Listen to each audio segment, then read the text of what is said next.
ಆತ್ಮಸಾಕ್ಷಿ. ಇದು ತಾಯಿ ಮಗುವಿನ ನೈಜ ಪ್ರೀತಿ. ಆ ಹೆಂಗಸು ನಿನ್ನೆ ಸಂಜೆ ಪೂರ್ತಿ ಸತ್ತು ಹೋದಳು. ಆಶ್ಚರ್ಯಪಡಬೇಕಿಲ್ಲ.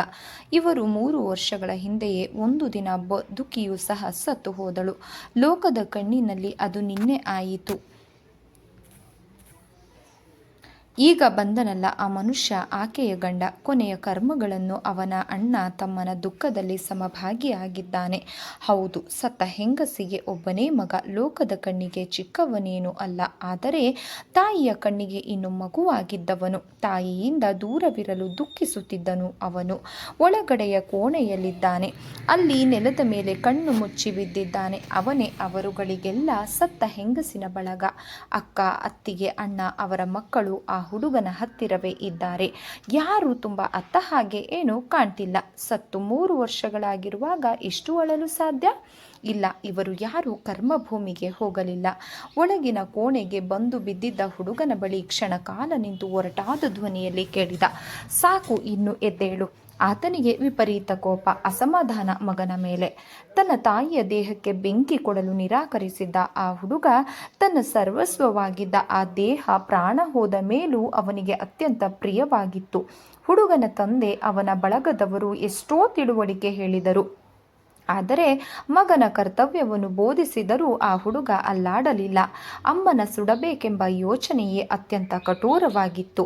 ಆ ಸಮಯದಲ್ಲಿ ತನ್ನ ತಂದೆಯ ಬಳಗದ ವೈರಾಗ್ಯ, ಕರ್ತವ್ಯಗಳ ಬೋಧನೆ ಆ ಹುಡುಗನಿಗೆ ಸೋಕಲೂ ಇಲ್ಲ. ಅಮ್ಮ ನನಗೆ ಬೇಕಿದ್ದು ಅಷ್ಟೇ. ಆ ಮಗುವಿನ ಮನಸ್ಸಿಗೆ ಗೊತ್ತು. ಇನ್ನು ತನ್ನ ದೊಡ್ಡಪ್ಪ ಅವಳ ಆತ್ಮಸ್ವರ್ಗಕ್ಕೆ ಹೋಗುವುದನ್ನು ವರ್ಣಿಸಿ ಹೇಳಿದ. ತನ್ನ ಜ್ಞಾನ ಭಂಡಾರದ ಪ್ರದರ್ಶನ ಮಾಡುತ್ತಿದ್ದರೆ ಆ ಹುಡುಗ ಏನು ಮಾಡಿಯಾನು? ತನ್ನ ಬಳಗದ ಮುಂದೆ ತನ್ನ ಅಪಮಾನ ಮಾಡಿದಾನೆಂದು ಆ ತಂದೆಗೆ ರೋಷವೂ ಬಂದಿತ್ತು. ಇಂತಹ ಮಗನೂ ಉಂಟೆ ಎಂಬ ತನ್ನ ಅತ್ತಿಗೆಯ ನುಡಿಯನ್ನು ಕೇಳಿ ಆತನ ಕಿಚ್ಚು ಉಲ್ಬಣವಾಗಿತ್ತು. ತನ್ನ ಮಗನನ್ನು ಹೆಣವಾಗಿ ಬಿದ್ದಿದ್ದ ಹೆಂಡತಿಯನ್ನು ಬೈದುಕೊಂಡೇ ತಾಯಿಯ ದೇಹವನ್ನು ಗಟ್ಟಿಯಾಗಿ ಅಪ್ಪಿ ಹಿಡಿದಿದ್ದ ಹುಡುಗನ ಕೈಗಳನ್ನು ಕಿತ್ತು ಬಿಸಾಕಿ ಅವಳ ಶರೀರವನ್ನು ಎತ್ತುಕೊಂಡು ಹೊರಟು ಹೋದರು. ಆತ್ಮ ನೋಡುತ್ತಲೇ ಇತ್ತು. ತನಗೆ ದೇಹದ ಆಸರೆ ಇದ್ದಾಗ ಸಾವಿರಾರು ಸಲ ಮಗನನ್ನು ಸಂತೈಸಿದ್ದಾಳೆ. ಆ ಸಂಸಾರದಲ್ಲಿ ಇಂತಹ ಜಗಳ, ಕೋಪದ ಪ್ರಸಂಗಗಳು ಸರ್ವೇ ಸಾಧಾರಣವಾಗಿತ್ತು. ಇದನ್ನು ಎದುರಿಸಿ ಕುಗ್ಗಿದ್ದಳು. ರೋಸಿಯೂ ಸಹ ಹಣ್ಣಾಗಿದ್ದಳು. ಈಗಲೂ ಆ ಮಗನನ್ನು ಸಮಾಧಾನ ಮಾಡಲು ಜೀವ ಹಾತೊರೆಯುತ್ತಿದೆ, ಆದರೆ ಸಾಧ್ಯವಿಲ್ಲ. ಎಂತಹ ಕರುಣಾಜನಕ ಸಮಯದಲ್ಲಿ ಆ ಹೆಂಗಸಿನ ಬಳಗದವರು ಬೆಕ್ಕ ಬೆರಸಾಗಿದ್ದರು. ತಮ್ಮ ಮನೆಯಲ್ಲಿ ಹುಟ್ಟಿದ ಆ ಹೆಣ್ಣು ಜೀವಕ್ಕೆ ತಾವು ಮಾಡಿದ ಅನ್ಯಾಯದ ಸ್ವಲ್ಪ ಅಂಶ ಅವರಿಗೆ ಆಗ ಅರಿವಾಯಿತು. ಆತ್ಮ ಬೇಗ ಹಾರಿ ಹೋಯಿತು.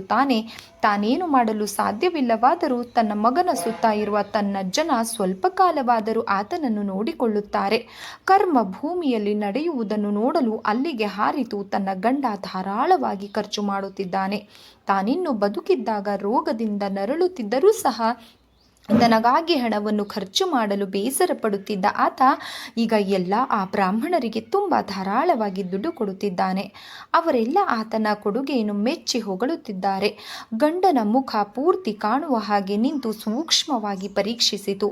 ಇಲ್ಲಿ ಮುಖದಲ್ಲಿ ಯಾವ ಭಾಗದಲ್ಲೂ ಸ್ವಲ್ಪ ದುಃಖದ ಸುಳಿವೇ ಇಲ್ಲ. ದೇಹಕ್ಕೆ ಬೆಂಕಿಯನ್ನು ಶೋಕಿಸುವಾಗಲೂ ಅಷ್ಟೇ ಏನೋ ಒಂದು ಬಗೆಯ ನಿರಾಳ ಭಾವ. ಮುಖದಲ್ಲಿ ಈಚೆಗೆಲ್ಲ ರೋಗಿಯಾಗಿ ತನಗೇನು ಉಪಯೋಗವಿಲ್ಲದಿದ್ದ ಹೆಣ್ಣು ದೇಹ ಇದಷ್ಟು ದಿನ ಬೈದುಕೊಂಡಾದರೂ ಜನಕ್ಕೆ ಹೆದರಿ ವಿಚಾರಿಸಿಕೊಳ್ಳಬೇಕಾಗಿತ್ತು. ಇನ್ನು ಆ ಬಗೆಯ ಕಷ್ಟವಿಲ್ಲ.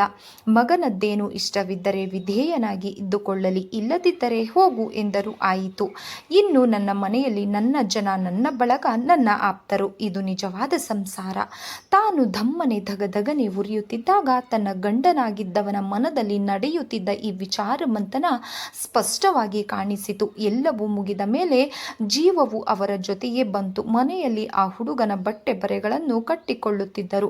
ತಂದೆಯ ಧ್ವನಿ ಕೇಳಿದ್ದು ಕೂತು ಕಲ್ಲು ಕರಗುವ ಧ್ವನಿಯಲ್ಲಿ ಕೇಳಿದ, ಅಪ್ಪ, ಅಮ್ಮನನ್ನು ಏನು ಮಾಡಿಬಿಟ್ಟೆ? ತಂದೆ ಬೆಚ್ಚಿದ. ಅಂದರೆ ಏನರ್ಥ? ಅವಳನ್ನು ನಾನೇನು ಮಾಡಿದೆ? ನಾನೇನು ಕೊಂದನೆ ಅವಳನ್ನು? ಹಾಗೆ ಕೊಂದರೆ ನಾನು ಜೈಲು ಕಾಣಬೇಕಾಗುತ್ತದೆ. ಜೀವ ನಕ್ಕಿತು. ಎಂತಹ ಸಮಯದಲ್ಲೂ ತನ್ನ ಗಂಡ ಆತ್ಮರಕ್ಷಣೆ ಮರೆಯುವುದಿಲ್ಲ. ಎಚ್ಚರಿಕೆ, ಆತ್ಮರಕ್ಷಣೆಗಳು ಅವನ ಅತ್ಯಂತ ಮುಖ್ಯವಾದ ಗುಣ. ಆದರೆ ಪಾಪ ಆ ಹುಡುಗನ ಪಾಡೇನು? ಇವರೆಲ್ಲ ಬಂದ ನಂತರ ಆತನ ಅತ್ತಿಗೆಯು ಬಂದು ನಿಂತಳು. ಆ ವಾಚಪೂರ್ಣ ತಂದೆ ಇಷ್ಟು ಹೊತ್ತು ಮಾತಿಲ್ಲದೆ ಕುಳಿತಿದ್ದ. ಅವಳ ಅಣ್ಣ ಎದ್ದು ನೆಟ್ಟಗೆ ಅವನ ಮುಂದೆ ನಿಂತು ಅವನ ಮುಖವನ್ನು ದೃಷ್ಟಿಸಿ ನೋಡುತ್ತಾ ನಿಧಾನವಾಗಿ ಹೇಳಿದ, ಮರಿ, ಇಲ್ಲಿರೋದು ನಾವು ಕರೆದುಕೊಂಡು ಹೋಗುತ್ತಿದ್ದೇವೆ ನಿನ್ನನ್ನ. ಅವನ ಅಣ್ಣ ತಮ್ಮನ ಪರವಾಗಿ ತಾನು ಮಾತಾಡಿದ, ಇದೇನು ಚಿನ್ನು, ಲೌಕಿಕವೇ ತಿಳಿಯದವರು ನೀವು. ಮರಿ ಈ ಮನೆಗೆ ಸೇರಿದವನು, ಇಲ್ಲಿ ಗಂಟು ಬರಲಿಲ್ಲ, ಮುಂದೆ ಕರ್ಮಗಳನ್ನು ಮಾಡಬೇಕಾದಿತ್ತು. ಅವನು ಅವಳ ಅಣ್ಣ. ಅಕ್ಕನೇ ಆ ಕಡೆ ತಿರುಗಿತಿ, ನಿಮ್ಮನ್ನು ಕೇಳಿದಾಗ ಮಾತಾಡಿ ಅಂದವನೇ ನಡಿ ಮರಿ ಎಂದು ಮಗುವನ್ನು ತಬ್ಬಿ ಹಿಡಿದು ಬನ್ನಿ ಎಲ್ಲ ಎಂದು ತಮ್ಮ ಮನೆಯವರನ್ನು ಕರೆದುಕೊಂಡು ಹೊರಗೆ ನಡೆದ. ಹೊರಗೆ ನಡೆಯುತ್ತಿದ್ದ ಆ ಹುಡುಗ ಮರಿ ಮನೆಯ ಮೆಟ್ಟಿಲು ಇಳಿಯುತ್ತಿರುವಾಗ ತಂದೆಯನ್ನು ಬಿಟ್ಟು ಹೋಗಲಾರದೆ ಅವನ ಕಡೆ ನೋಡಿದ್ದನ್ನು ಆತ್ಮ ಮಾತ್ರ ಗಮನಿಸಿದ್ದು. ಮರಿ ಹೊರಟು ಹೋದ ನಂತರ ಒಬ್ಬೊಬ್ಬರಾಗಿ ಸ್ನಾನ ಮಾಡಿದರು. ಆತನ ಅತ್ತಿಗೆ ಸ್ನಾನ ಮಾಡಿ ಒಂದು ಒದ್ದೆ ಸುತ್ತಿಕೊಂಡು ಬಚ್ಚಲು ಮನೆಯ ಬಾಗಿಲಿಗೆ ನಿಂತು ಅವನಿಗೂ ಕೇಳಿಸುವಂತೆ ಎತ್ತರ ಧ್ವನಿಯಲ್ಲಿ ಬರುವ ಅವಸರದಲ್ಲಿ ಬೇರೆ ಸೀರೆಯಲ್ಲಿ ಹೊರಡಬೇಕಾಯಿತು. ಹುಡುಗರ ಬಟ್ಟೆಗಳು ಸಹ ಸರಿಯಾಗಿ ತರಲೇ ಇಲ್ಲ. ದಾರಿಯಲ್ಲಿ ಜ್ಞಾಪಕ ಬಂತು, ಸರಿ ಅಲ್ಲೇನು ಇಲ್ವೇ, ಅದೇನು ನಮ್ಮದೇ ಮನೆಯಲ್ಲವೇ ಅಂದುಕೊಂಡು ಬಂದೆ ಎಂದು ಆಶ್ಚರ್ಯದಿಂದ ನೋಡಿದಳು. ಆತ್ಮಕ್ಕೆ ಆಶ್ಚರ್ಯವೇನೂ ಇಲ್ಲ. ತುಂಬ ಕುತೂಹಲದಿಂದ ಅತ್ತಿಗೆಯ ಮುಖವನ್ನು ಇನ್ನು ಮುಂದೆ ವಾರುಗಿತ್ತಿಯ ಸಾಮಾನುಗಳೆಲ್ಲ ಒಂದೊಂದಾಗಿ ತನ್ನ ಕೈ ಸೇರುತ್ತವೆ ಎಂಬ ಆಸೆ ಹೊತ್ತ ಮುಖವನ್ನು ನಿಟ್ಟಿಸಿ ನೋಡಿತು. ಕ್ಷಣ ಕಾಲ ಅವನ ಕೈ ಕಬ್ಬಿಣದ ಬೀರುವಿನ ಬೀಗದ ಕೈಗಾಯಿತು. ತಡಕಾಡಿತು. ಇದಕ್ಕಿದ್ದ ಹಾಗೆ ಹೆಂಡತಿಯ ಧ್ವನಿ ಕೇಳಿಸಿದಂತಾಯಿತು. ಅವನ ಮನಸ್ಸಿನಲ್ಲೆಲ್ಲ ವಿಚಾರಗಳ ಹೊಯ್ದಾಟದ ಅನೇಕ ಸಲ ಜಗಳವಾಡುತ್ತಾ, ಇವೆಲ್ಲ ನೀವು ಸಂಪಾದಿಸಿದ್ದಲ್ಲ, ಯಾವ ಕೈಗೆ ಬೀಳುತ್ತೆ ನನಗೆ ಗೊತ್ತಿಲ್ಲವೇ, ನಾನಿಲ್ಲದೆ ಇದ್ದರೆ ಮರಿಗೆ ಏನು ತಾನೇ ಉಳಿಯುತ್ತೆ ಎಂಬ ಹೆಂಡತಿಯ ಮಾತುಗಳು ಅತ್ಯಂತ ಸ್ಪಷ್ಟವಾಗಿ ಕೇಳಿಸಿತು. ಕೊನೆಗೆ ಹೋಗಿ ತನ್ನ ಹೆಂಡತಿ ದಿನಗಟ್ಟಲೆ ಉಪಯೋಗಿಸುತ್ತಿದ್ದ ಅರ್ಧ ಹಳೆಯದಾದ ನೂಲಿನ ಸೀರೆಯನ್ನು ತಂದು ಹಾಕಿ ತೆಗೆದುಕೊಳ್ಳಿ ಎಂದು ಅತ್ತಿಗೆಯ ಮುಖ ಬೆಚ್ಚಿತು. ತನ್ನ ಗಂಡನಿಂದ ಎಷ್ಟೋ ಪಾಲು ಹೆಚ್ಚಿಗೆ ಸಂಪಾದಿಸುತ್ತಿದ್ದ ಹೆಂಡತಿಯ ಪೆಚ್ಚು ಮುಖವನ್ನು ನೋಡಿ ಹಾಗೆ ಗಂಡನಿಗೆ ಕೆಡುಕೆನಿಸಿತು. ಕೆಲಸದ ಹೆಂಗಸಿಗೆ ಕೊಡುವ ಹಾಗೆ ಹಳೆ ಸೀರೆ ಕೊಡ್ತಾ ಇದ್ದಾನಲ್ಲ, ತೆಗೆದುಕೊಂಡು ಬರಬಾರದೆ ಎಂದು ನುಡಿದ. ನಂತರ ಆ ಮನೆಯ ವಾತಾವರಣವನ್ನು ನೋಡಿದರೆ ಅಲ್ಲಿ ಸಾವು ಸಂಭವಿಸಿದೆ ಎಂದು ಹೇಳುವ ಹಾಗೆ ಇರಲಿಲ್ಲ. ಬೇರೆ ಊರಿನಿಂದ ಬಂದಿದ್ದ ಆ ಹೆಂಗಸರು ಪ್ರತಿದಿನವೂ ಊರು ಸುತ್ತಿ ಬರುತ್ತಿದ್ದರು. ಊರು ಅಲೆಯುತ್ತಿದ್ದ ಆ ಹುಡುಗರಿಗಾಗಿ ಮುಂದು ಪುಷ್ಕಳವಾಗಿ ತಿಂಡಿ ಆಗುತ್ತಿತ್ತು. ನೋಡಿದ ನೋಟವನ್ನು ತಂದೆ ತಾಯಿಯರಿಗೆ ವರದಿ ಮಾಡುತ್ತಿದ್ದರು. ಮನೆಯಲ್ಲಿ ಮಾತು ಸದಾ ನಗು ತುಂಬಿರುತ್ತಿತ್ತು. ಮರಿಯನ್ನು ಕರೆಯುತ್ತಾರೆ, ನಿಮ್ಮ ಮಗ ಅವನನ್ನು ಕರೆತರಲು ನಿಮಗೆ ಭಯ ಎಂದು ಹಂಗಿಸಿದರು. ಈಗ ಹೊರಡಲೇಬೇಕಾಗಿತ್ತು. ಅವನ ಸ್ವಭಾವವೇ ಹಾಗೆ. ಯಾರಾದರೂ ಹಂಗಿಸಿದರೆ ಮನಸ್ಸು ಹುಚ್ಚೇಳುತ್ತದೆ. ಆದರೆ ಹೋದ ಅಣ್ಣ ತಮ್ಮ ಇಬ್ಬರು ಮರಿ ಇಲ್ಲದೆ ಬಂದರು. ಅವಳ ಅಣ್ಣ ಅವನನ್ನು ಮನೆಯ ಒಳಗೂ ಕರೆಯದೆ ಹೆದರಿಸಿ ಕಳುಹಿಸಿದ. ಕರ್ಮಗಳೆಲ್ಲ ಮುಗಿದು ಕೊನೆಯ ದಿನ ಬಂತು. ದಹನಗಳಿಗೆ ಎಂದು ಅನೇಕ ಷರತ್ತು ತರದೇ ಇಲ್ಲ ಎಂದು ಸುಳ್ಳು ಹೇಳಿ ಕೊನೆಯ ಗಳಿಗೆಯಲ್ಲಿ ಹುಡುಗನನ್ನು ಅಂಗಡಿಗೆ ಓಡಿಸಿ ತರಿಸಿಯೂ ಸಹ ಆಯಿತು. ಕೊನೆಯ ದಿನ ತನ್ನನ್ನು ವೈಕುಂಠಕ್ಕೆ ಕಳಿಸುವ ದಿನಕ್ಕೋಸ್ಕರ ನಡೆಯುತ್ತಿದ್ದ ಸಡಗರ ಸಂಭ್ರಮ ನೋಡಿ ಆತ್ಮಕ್ಕೆ ಅತ್ಯಂತ ಆಶ್ಚರ್ಯವಾಯಿತು.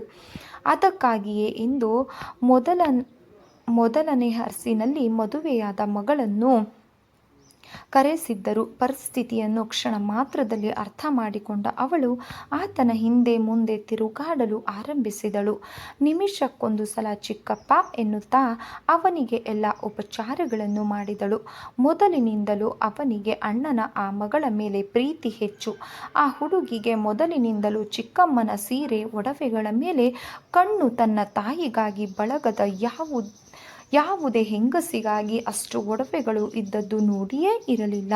ಈಗ ಚಿಕ್ಕಮ್ಮನು ಕಣ್ಮರೆಯಾಗಿರುವಾಗ ಅವುಗಳಲ್ಲಿ ಕೆಲವನ್ನಾದರೂ ನಾನು ಸ್ವಾಧೀನ ಮಾಡಿಕೊಳ್ಳುವೆ ಎಂದು ತಾಯಿಯ ಮಗಳು ಸಂಚು ಹೂಡಿದ್ದರು. ಚಿಕ್ಕಪ್ಪ, ನನ್ನ ಕತ್ತಿನಲ್ಲಿ ಕರಿಮಣಿ ಸರ ಬಿಟ್ಟರೆ ಏನೂ ಇಲ್ಲ, ಅಸಹ್ಯವಾಗಿದೆ, ಒಂದು ಸರ ಕೊಡಿ. ಆಮೇಲೆ ಕೊಟ್ಟು ಬಿಡುತ್ತೇನೆ ಎಂದು ಪ್ರಾರಂಭ ಮಾಡಿದಳು.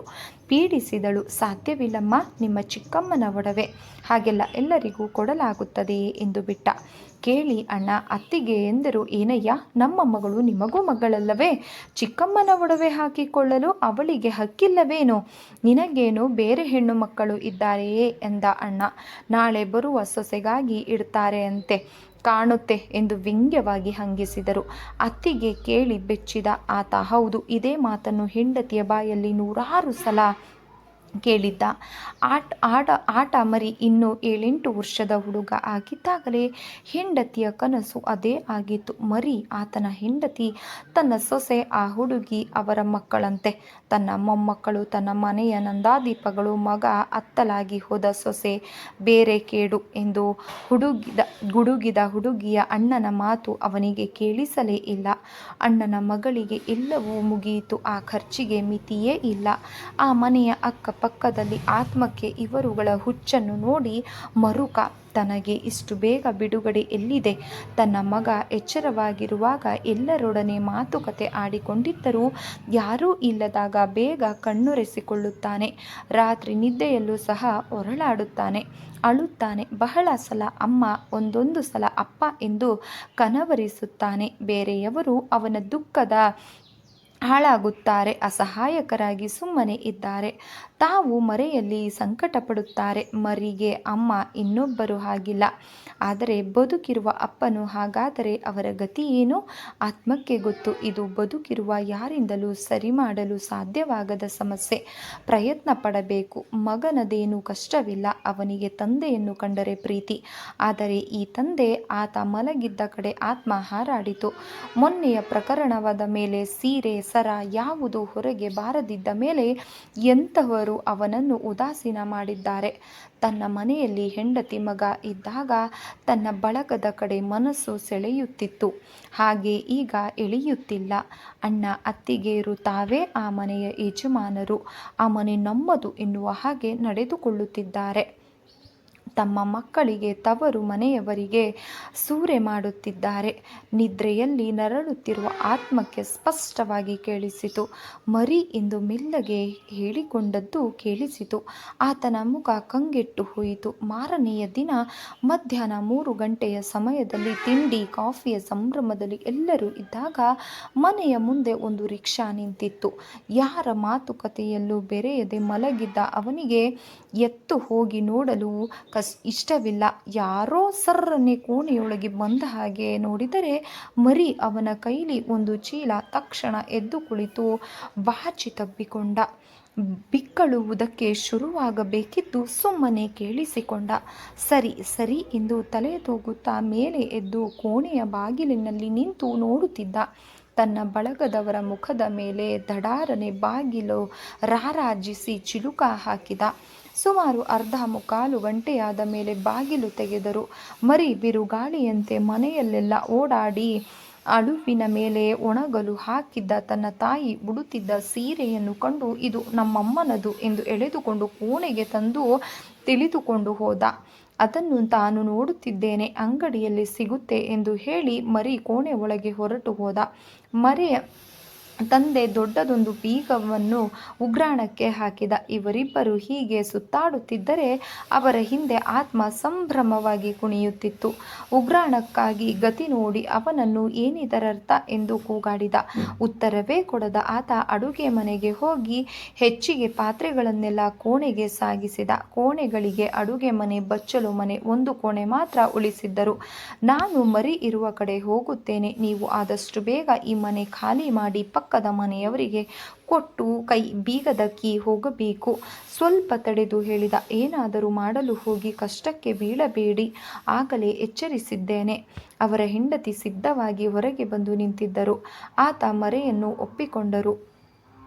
ಈತನಿಗೆ ಹೇಳಿದರು, ನೀವೇನು ಯೋಚಿಸಬೇಡಿ, ಮರಿ ಜೊತೆ ಹೋಗಿ ಹಾಲಿನವನು ಎಲ್ಲರಿಗೂ ಹೇಳಿ 3 ದಿನದೊಳಗೆ ಓಡಿಸಿಬಿಡುತ್ತೇನೆ.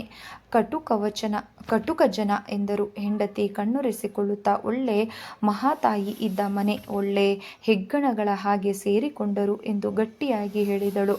ಕೆಲವು ಸಾಮಾನಿನ ಸಮೇತ ಇಬ್ಬರು ರಿಕ್ಷಾ ಹತ್ತಿದರು.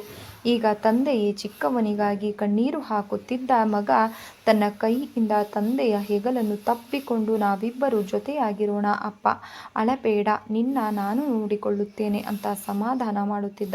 ಸಂಭ್ರಮವನ್ನು ಅರ್ಥ ಮಾಡಿಕೊಂಡ ರಿಕ್ಷಾದವನು ಹಿಂತಿರುಗಿ ನೋಡದೆಯೇ ಕಣ್ಣೀರೊರೆಸಿಕೊಂಡ.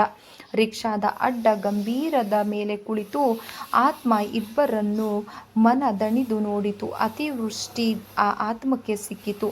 ಬದುಕಿದ್ದಾಗ ಮಾಡಲಾಗದ ಕೆಲಸವನ್ನು ಈಗ ಸಾಧಿಸಿತ್ತು. ಇನ್ನು ಅದಕ್ಕೆಲ್ಲಿ ಕೆಲಸವಿಲ್ಲ.